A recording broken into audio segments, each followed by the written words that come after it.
जी, हमारे एक व्यूअर ने कमेंट किया है कि सर आप पढ़ाते तो बहुत अच्छा है, लेकिन आप कमीज़ें बहुत बड़ी पहनते हैं, तो ज़रा अपने साइज़ की कमीज़ें पहना कीजिए।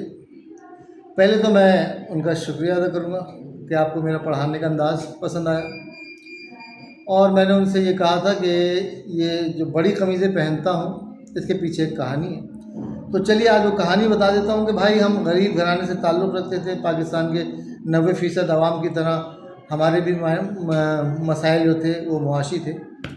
तो बचपन में जो है हम अब्बा के कपड़े पहन लिया करते थे, अब्बा की कमीज़ें पहन लिया करते थे, इस्तेमाल कर लिया थे, उनकी कमीज़ें इस्तेमाल कर लिया करते थे। तो उनकी कमीज़ें इस्तेमाल करते करते करते फिर आदत ये हो गई कि हम अपने साइज़ से बड़ी ही कमीज़ें पहनने लगे।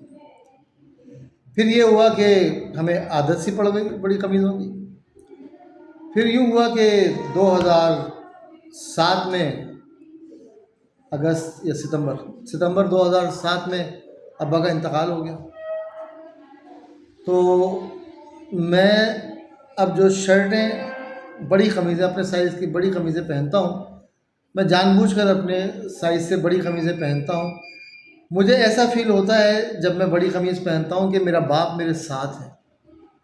तो अगर किसी दिन मैं अपने साइज़ की कमीज़, कोई कोई शागिर्द ला देता है, कोई कोई स्टूडेंट, कोई प्यार करने वाला मेरे साइज़ की शर्ट ला देता है, तो मैं उसकी मोहब्बत की खातिर पहन तो लेता हूँ, लेकिन जब मैं पहनता हूँ और वो मेरे जिस्म पे फिट आती है तो मुझे अजीब सी बेचैनी सी होती है। मुझे ऐसा लगता है कि मैं तन्हा सा हूँ।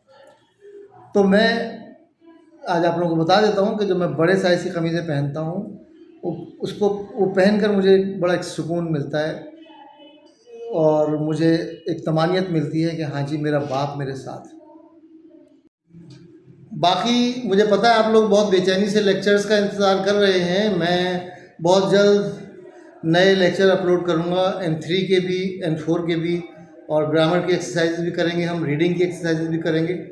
थोड़ा सा मैं बिज़ी था, तो थोड़ा सा मुझे टाइम दीजिए, मैं बहुत जल्द नए लेक्चर्स अपलोड करूँगा।